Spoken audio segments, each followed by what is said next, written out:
निकालिए मरकुस उसका 11वां अध्याय, the book of mark chapter 11 जो आज पढ़ा गया उसी में से पढ़ेंगे।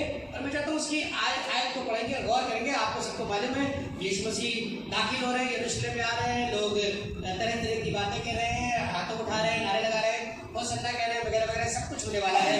ये चीजें हो रही है, उसकी प्लानिंग चल रही है। तो दूसरी आयत से पढ़ेगा लिखा हुआ है, दूसरी आयत, बल्कि पहली आयत से शुरू करेंगे। 11वां क्या है उसकी पहली आयत से।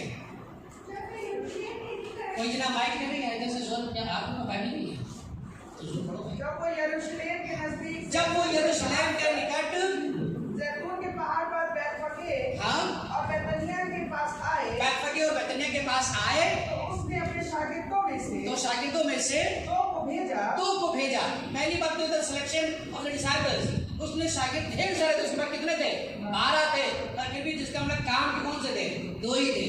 तो उसने दोनों की जिम्मेदारी दी। उनसे कहा हाँ कि अपने सामने के गांव में जाओ, और उसमें दाखिल होते ही एक गदही का बच्चा हाँ बंधा हुआ तुम्हें मिलेगा, जिस पर कोई आदमी अब तक सवार नहीं हुआ, उसे खोल लाओ। अगर कोई तुमसे कहे ये सब चीजें, और अगर कोई कहे तो कहना प्रभु को उसका प्रयोजन है।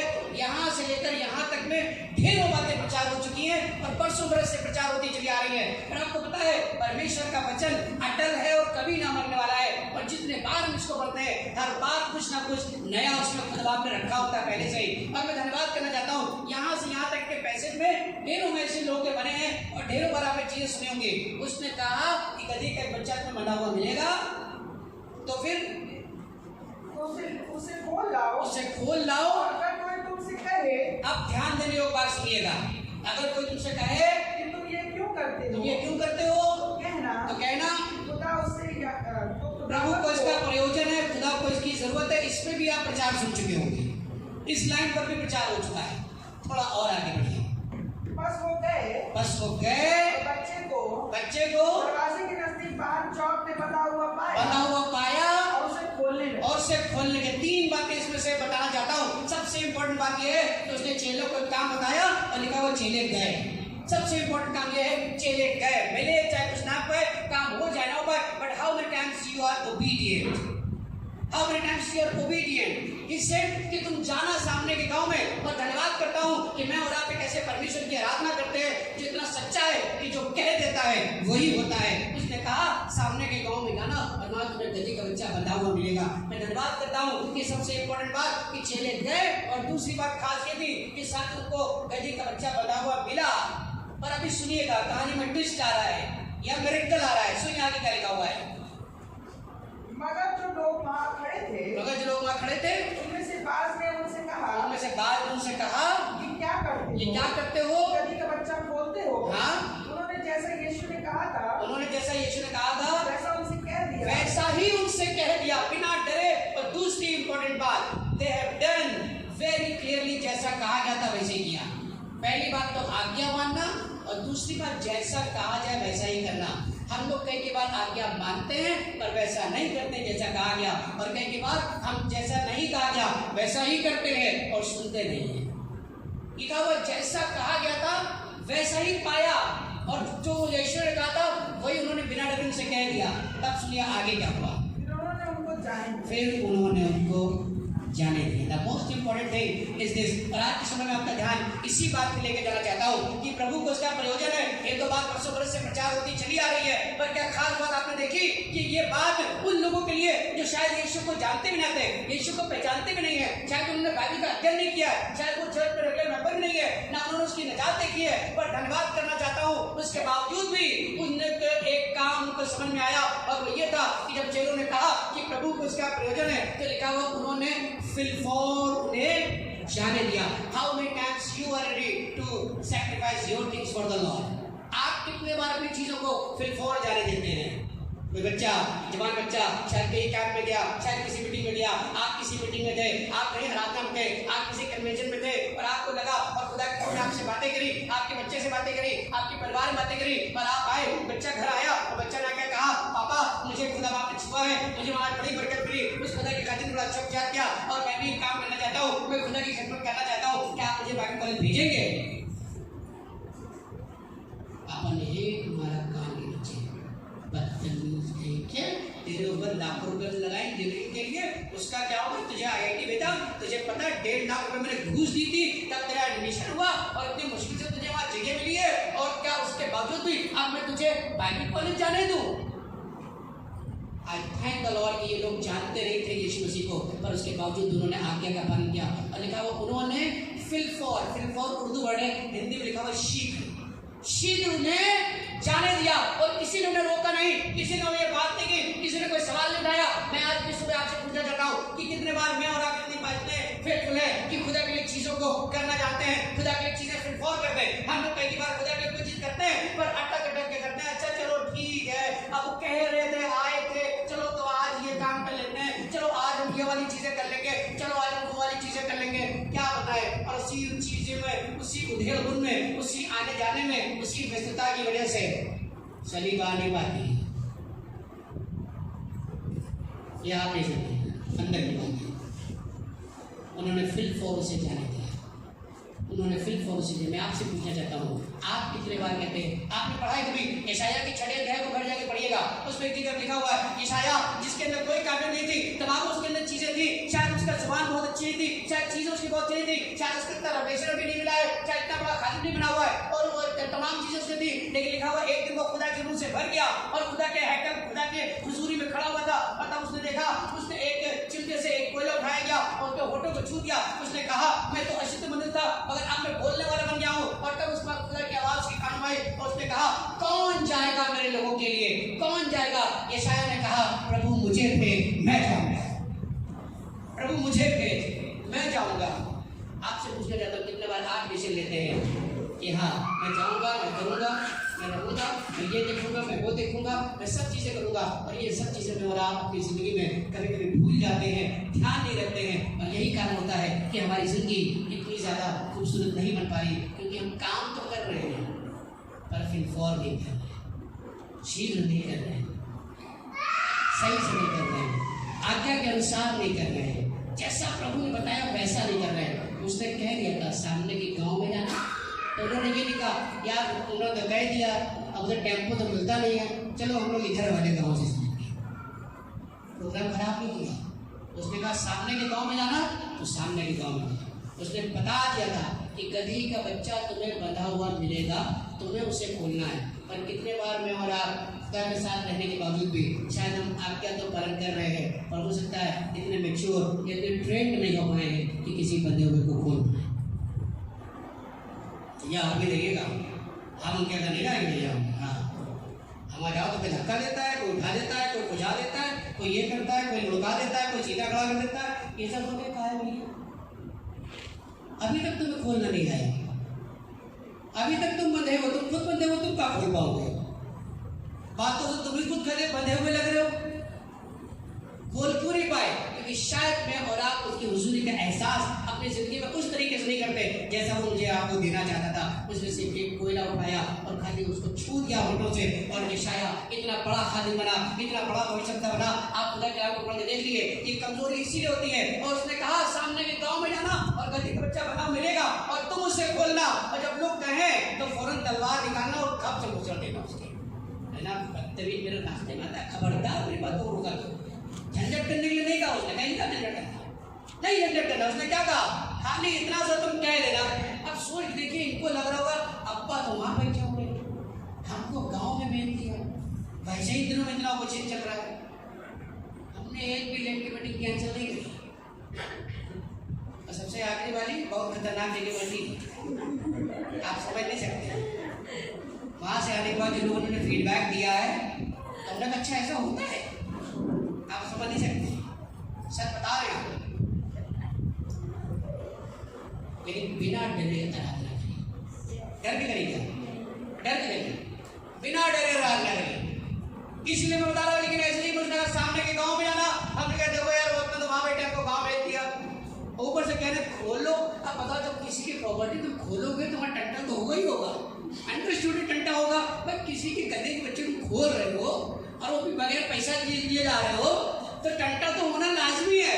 पर आपको पता है, लेकिन ये बात में टंटा इसलिए नहीं हुआ क्योंकि जो बोलने वाला था वो इस आसमान और जमीन का मालिक था, और इनकी चीज उसकी बात मानती है। तो फिर वो आदमी कौन थे जो उसकी बात को टाल देते? उसने कहा मैं इसीलिए जा रहा हूँ, और उन्होंने फौरन उसको जाने दिया। और नहीं तो जाने दिया, यहाँ पर पहले वाली लाइन में लिखा था कि जब तुम भेजे वो तुमसे कहें तो वो फौर उसे जाने देगा, ये लिखा हुआ है। उर्दू में ऐसे लिखा हुआ ना, ये लिखा हुआ है मेरे ख्याल से तीसरी आयत है, तीसरी आयत में लिखा हुआ वो फिलफौर उसे क्या लिखा हुआ है? नहीं, इसमें लिखा हुआ है और तो फिलफौर उसे वहां भेज देगा। दैट मीन्स अभी हुआ नहीं है, देगा। आप छठवीं आयत में लिखा हुआ है उन्होंने जैसा यीशु ने कहा था, उन्होंने जैसा यीशु ने कहा था वैसा उनसे कह दिया, वैसा ही उनसे कह दिया, उन्होंने उनको जाने दिया। और उन्होंने उसे जाने दिया। उन्होंने एक भी आर्गुमेंट नहीं किया, एक बात में भी आर्गुमेंट नहीं किया, उन्होंने फिलफौर उसे जाने दिया। पर आपको बता देता हूँ कई बार मेरे आपकी जिंदगी की चीजें कुछ अच्छी होनी चाहिए, लेकिन फिलफौर जाने देना, यह अथॉरिटी, यह अभिषेक कैसे आएगा?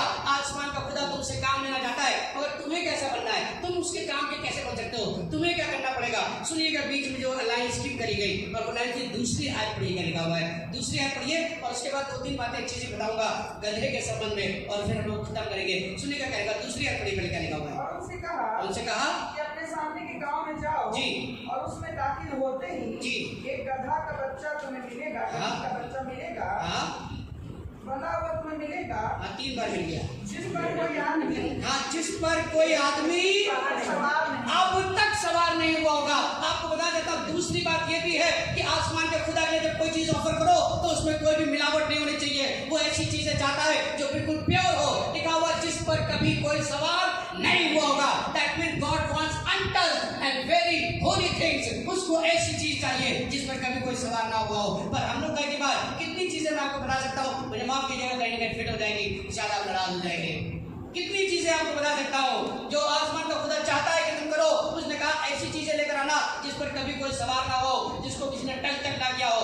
आपको पता है, और ये बात मैं कोई यूं ही नहीं कह रहा हूँ, हो सकता है यानी बात मैंने पहले भी कभी शेयर करी है, लेकिन इसमें ये वाली एडिशन जो कल रात में आसमान के खुदा ने प्रकट किया वो ये था कि इस बात का सबूत ये है कि जब आसमान के खुदा ने प्रोग्राम बनाया कि यीशु मसीह को इस दुनिया में लाना है, तो किसके थ्रू लेकर आया है? कुंवारी मरियम से। She was untouched. She was untouched.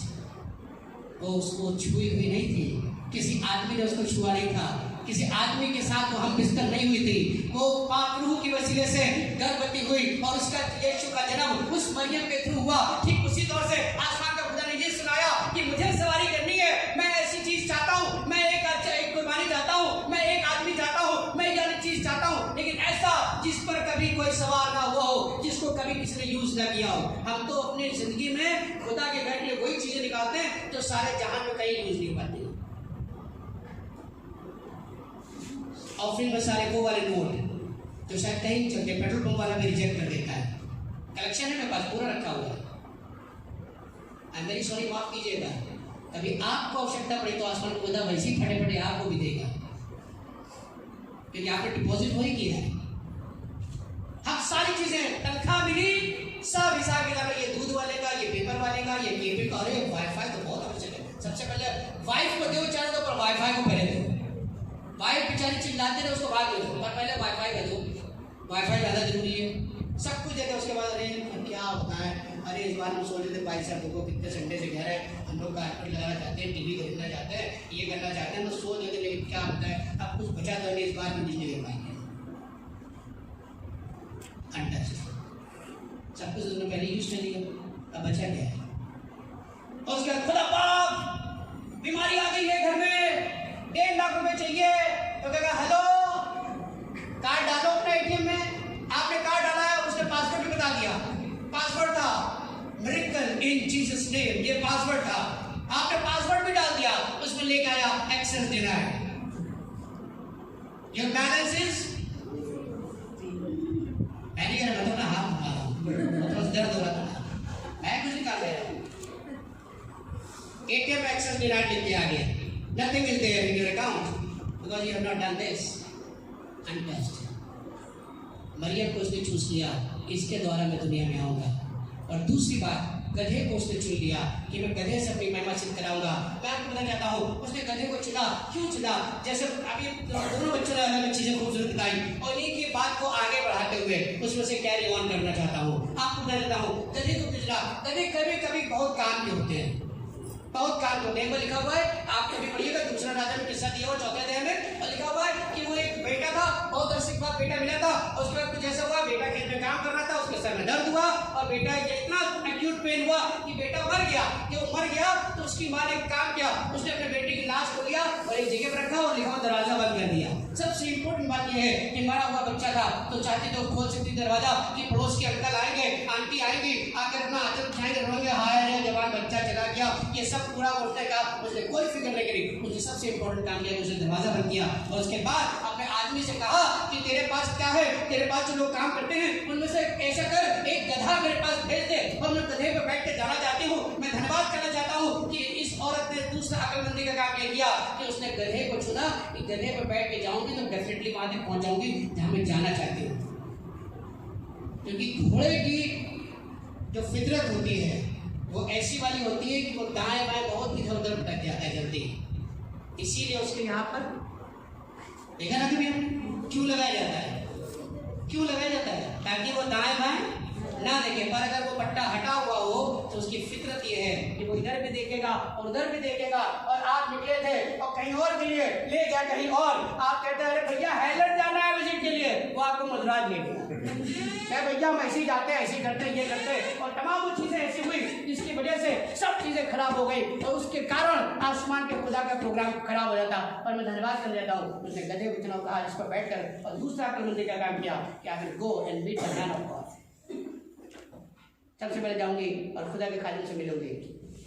मरा हुआ बच्चा है, उसने दरवाजे बंद करके रखा और उसके बाद खुदा के खादिम से मिलने के लिए गई और गधे को चुना और गधे को लेकर उसके ऊपर गई है। मैं आपसे पूछना चाहता हूँ आपकी जिंदगी की कितनी मरी हुई चीजें हैं। शायद आपका आनंद मर गया है, शायद आपका अंदर का प्रेम खत्म हो गया है, शायद आपके रिश्ते खराब हो गए हैं, शायद आपके पड़ोसी में चीजें खराब हो गई है, शायद आपके ऑफिस में चीजें खराब हो गई है। मरी हुई सी दशा आपको लग रही है और आपको लग रहा है कोई उम्मीद बची नहीं है। अब क्या हो सकता है? ऐसी दशा के बावजूद भी someone is there, his name is Jesus, वो आपको आशीष दे सकता है और उसका नाम यीशु है, वो सब कुछ कर सकता है। और दूसरी बात ये कि गधे को चुना इसलिए भी किया क्योंकि मैं इसमें आगे एडिशन करना चाहता हूँ, और वो ये है कि उसने गधे को इसलिए भी चुना क्योंकि गधे पर बैठकर जाने से इस बात का मुझे प्रतीक चिन्ह मिलता है या इस बात का संदेशा मिलता है कि आने वाले दिनों में तुझे कुर्बान होना है। और ये ऐसा मैं इसलिए कह रहा हूँ क्योंकि इसकी ऑलरेडी पिक्चर हमको उत्पत्ति के पहले अध्याय में दिखाई दे चुकी है और पहले ही से बता दिया गया था कि एक दिन आसमान के खुदा ने कहा अब्राहम मुझे इसहाक चाहिए।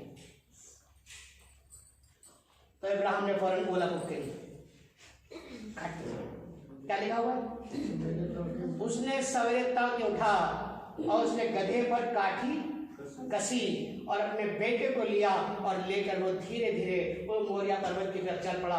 क्यों? इसी गधे पर सवार होकर जो जा रहा है उसको वहां कुर्बान होना है, उसको कुर्बान होना है। उस पर्वत पर ले जाकर इसको कुर्बान किया जाएगा और इसके बेटा कुर्बान हो जाएगा। लेकिन खुदा की मर्जी यह है कि इसको कुर्बान करना चाहता है, इसलिए मैं लेके जा रहा हूँ। और ठीक वही तस्वीर मुझे आपको नए नियम में मिलती है कि जब यीशु मसीह लादू के बच्चे पर सवार होकर आया तो उसको मालूम था कि अभी कुछ देर के बाद यही लोग जिन्होंने आश्चर्य देखे हैं, यही लोग जिनकी मैंने जरूरतें पूरी करी है, यही लोग जिनको मैंने बीमारी से आजाद किया है, यही लोग जो तकलीफों में थे इनको मैंने उद्धार दिया है, यही लोग जो दुख और तकलीफ में थे मैंने इनको आनंद दिया है, यही लोग अभी मेरे विरोध में जाएंगे, मेरे ऊपर इल्जाम लगाएंगे, मुझे पत्थरवाह करेंगे, मेरे मुंह में थूकेंगे, मुझे पसली में भाला भोंक देंगे, मेरे हाथों में कीड़े ठोक देंगे और मुझे सलीब पर टांग देंगे और ऊपर लिख देंगे यहूदियों का राजा। और वो बरबर मेरा तमाशा मनाएंगे और मेरे मुंह पर थूकेंगे और यहाँ से लेकर गोलगोथा की पहाड़ तक जाने पर ये मेरा कितना जार जार मजाक उड़ाएंगे। ये सब कुछ मालूम था और इसलिए वो उस बच्चे पर बैठा और बैठकर उस यरूशलेम में दाखिल हुआ। और यरूशलेम में दाखिल इसलिए भी हुआ था ताकि यरूशलेम को एक नई दिशा दे सके, क्योंकि यरूशलेम बिगड़ गया था, एक नई दिशा दे सके। मैं आपसे पूछना चाहता हूँ आसमान के खुदा की आवाज कितने बार आपने सुनी है? तो फिलफौर आज्ञा मानी है, फिलफौर आज्ञा मानी होगी। शायद उसने कहा होगा बेटा आज जाना, जाकर फलाने वाले व्यक्ति से तुम्हारा डंडा है, तुम झुक जाना, जाकर माफ कर देना। आपने किया?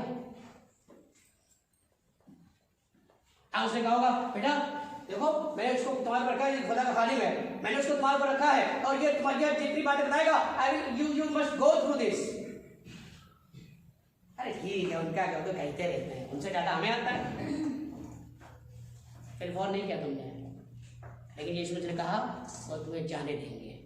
जैसा कहा गया था वैसे हुआ और फिलफौर उसे जाने दिया। आपसे पूछना चाहता हूँ, आप फिलफौर उसे जाने देना चाहते हैं कि नहीं जाने देते हैं? उसने कहा एक दिन जब सलीब पर लटका हुआ है, बगल में एक और डाकू लगा हुआ है और दोनों तरह तरह की बातें कर रहे हैं, दोनों का कैरेक्टरिस्टिक बिल्कुल फर्क है। एक धीरे धीरे कुछ देर के बाद उसको ये बातें समझ में आने लगी, शायद उसकी आत्मा जाग गई होगी, उसको ये बात समझ में आने लगी और वो रियलाइज करने लगा यस हमने गलतियां करी हैं, हमने कत्ल किए हैं, हमने लूटपाट करी है। उसको समझ में आने लगा कि हमारे बगल में जो सलीब पर है यकीनन ये राजाओं का राजा है और ये प्रभु है। उसने कहा प्रभु मैंने जीवन भर बहुत पाप किए, मुझसे गलतियां तो बहुत सारी हुई है, लेकिन आसपास का माहौल देख के मैं ये रियलाइज कर पा रहा हूँ कि तू सच में खुदा का बेटा है। और एक काम करना, हालांकि मैं इस लायक तो नहीं हूँ कि तू जैसे नए नियम में उसने कहा था, उस सेवक ने उस व्यक्ति ने कहा था कि मैं इस लायक नहीं कि तू मेरी छत के तले आए, उसी तरह से इस आदमी ने यहाँ पर कहा मैं इस लायक तो नहीं हूँ, लेकिन फिर भी एक इल्तिजा कर रहा हूँ, मैं एक ऐसी चीज मांग रहा हूँ जो शायद मेरे तेरे अनुग्रह से बाहर की चीज मांग रहा हूँ, या शायद मैं वो चीज मांग रहा हूँ जिसके लिए मुझे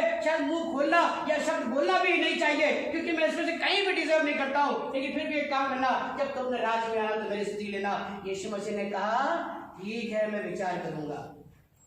पहले फरिश्ते से कहूंगा बेटा इसकी फाइल निकालो जरा, चेक करो।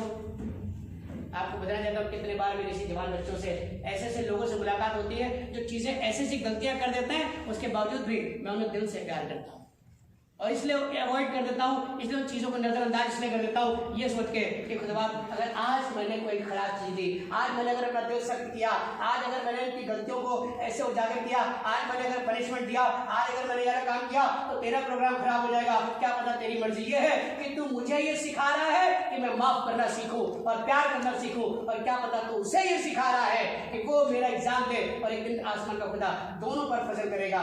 अगर मैंने बहुत सारी चीज़ों का अवॉइड नहीं किया होता तो शायद अभी ढेरों बच्चे मेरे पास नहीं होते। I am proud that I have got my sons and daughters. ये इसलिए नहीं हुआ है पर इसलिए उन्होंने पाया क्योंकि आसमान का खुदा सब कुछ कर सकता है। मैं आपको बताना चाहता हूँ उन्होंने फिलफौर उसे जाने दिया। आपसे पूछना चाहता हूँ आप कितनी चीज़ों को जाने देना चाहते हैं? शायद कभी वर्षी चल रही होगी, बच्चे में आपके दिल में आया होगा हाँ यार मैं मुझसे बहुत करता हूँ, मैं यार काम ठीक नहीं करता हूँ, मुझे खुदा से माफ़ी मांगनी चाहिए, मुझे अपने आप को खुदा के हाथों में देना चाहिए। थोड़ी देर बाद आप नहीं यार आओ क्या करेंगे, ये देख कर लोग मजाक उड़ा लेंगे, हमारे बारे में ऐसी बातें कर लेंगे। नहीं, उसकी बातों को फिलफौर करिए, उसकी बातों को तुरंत अमल में लाइए। आप जब उसकी बातों को अमल में लाएंगे आसमान का खुदा आपके लिए वो सब कुछ कह देगा जो उसने सिर्फ सोच रखा है। उन्होंने फिलफौर उसे जाने दिया। यू मेक द डिसीजन कि मैं उसका काम डिले करूंगा या तुरंत करूंगा, इट्स अप टू यू। आसमान का खुदा आपसे बात करना चाहता है क्योंकि वो अद्भुत युक्ति करने वाला सच्चा परमेश्वर है। वो राजाओं का राजा और प्रभुओं का प्रभु है और जब वो कार्य करता है तो कोई रोक नहीं सकता। मैं आपसे पूछना चाहता हूँ कि क्या आप इस बात में तैयार हैं? एक गधे पर बैठना उस कुर्बानी को दर्शा रहा था कि एक दिन ये घात किया जाएगा और दुनिया इसके द्वारा उद्धार पाएगी। अगर वो सलीब पर नहीं चढ़ता तो शायद मैं और आप आज यहाँ बैठे नहीं होते, क्योंकि हमारे काम इतने अच्छे थे, इतने खूबसूरत हमारे काम थे कि हम लोग की किताबें लिखनी चाहिए थी। नहीं, ऐसा नहीं हो सकता था। काश कि मेरा वक्त होता। मैं बहुत सारे और चीज़ एक्सप्लेन करना चाहता हूँ और शायद समय इजाज़त नहीं दे रहा, पर सिर्फ इतना कहना चाहता हूँ जिस पर कभी कोई सवार ना हुआ हो। Maryam was untouched. मरियम पूरी तौर से उसका एक कुंवारी गर्भवती होगी और ऐसा लिखा हुआ है जब यूसुफ के दिल में सवाल आया तो कैसे संभव है, उसके सवाल का जवाब उसको वही मिला और खुदावंद ने उसके ऊपर ये बात जाहिर की। उससे कहा जो कुछ उसके गर्भ में है वो पवित्र आत्मा की ओर से है, पवित्र आत्मा की ओर से है, उसको लेकर आ अनटच्ड, जिस पर कभी कोई सवार ना हुआ हो। खुदा को अपनी चीजें देना चाहते हो, बी अनटच्ड। जब भी मैं कभी जवान बच्चों से बात करता हूँ, खासतौर पर ऐसे लोगों से बात करता हूँ जिनकी एंगेजमेंट वगैरह हो गई होती है, तो मैं अक्सर उन्हें एक ताकीद करता हूँ। कई बार मैंने अलग अलग लोगों से कहा, ढेरों बार ये बातें कहता हूँ। क्यों? बिकॉज आई नो कि ये चीज़ें बहुत इंपॉर्टेंट है। Try to be holy, try to be holy because God loves holiness. खुदा बाप को पाक चीज़ें पसंद है और वो इसलिए चाहता है। और मेरी और आपकी जिंदगी की सैकड़ों बरकतें अगर आज हमसे छिन गई हैं तो उसका कारण ये नहीं कि आपने कभी किसी का कत्ल कर दिया, आपने कभी किसी को धक्का दे दिया, आपने किसी को टंगड़ी मार दी। ये सब बातें नहीं होती, ये सब तो दुनिया में होता रहता है और इन सब चीज़ों को खुदा का कोई मन नहीं, वो भूल भी जाता है। लेकिन कई बार मेरे आपकी चीज़ें खराब इसलिए हो जाती हैं क्योंकि मैं और आप ऐसे वाले लोग होते हैं। अरे भैया आप कितने अच्छे जब हमारे घर आते हैं तो बड़ी बरकत मिलती है, आपके आ जाने से मेरा घर देखिए कितना रौनक हो जाता है। जैसे ही गए मनहूस कहीं का आगे 1.5 घंटा खराब कर दिया। ये वाला ख्याल ये पाक नहीं है।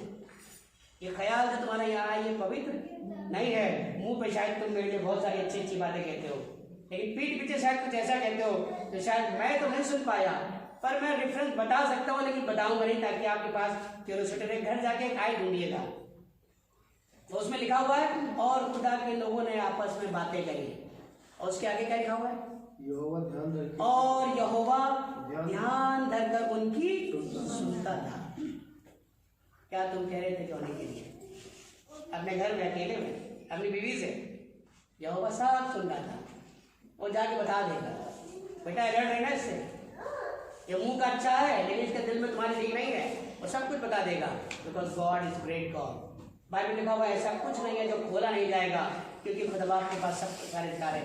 काश कि अगर वक्त होता तो मैं बहुत सारी चीज़ें एक्सप्लेन करता, पर इस वक्त समय इजाजत नहीं दे रहा। आइए खुदा के हजूर चले और आज हम भी एक निर्णय लेंगे। यस खुदा बाप, अब तू जो काम कहेगा उसे मैं फिलफौर करूंगा। फिलफौर मतलब शीघ्र करूंगा, तुरंत, बिना किसी आर्ग्यूमेंट के, बिना किसी आर्ग्यूमेंट के काम करूंगा। खुदा तुम कहोगे माफ करो, मैं माफ कर दूंगा। तुम कहोगे भूल जाओ, मैं भूल जाऊंगा। उस आदमी ने 10,000 रुपये मुझसे लिया था, आज तक नहीं दिया, बार बार रास्ते मिलता है, मेरा दिल टूट जाता है। खुदा कहेगा बेटा माफ कर दो, भूल जाओ। तुम 10,000 भूल जाओ, मैं तुझे 10 लाख दे देगा। आगे यस ओके लॉर्ड, आई ओबे योर इंस्ट्रक्शन, मैं मान लूंगा तेरी बात, भूल जाऊंगा।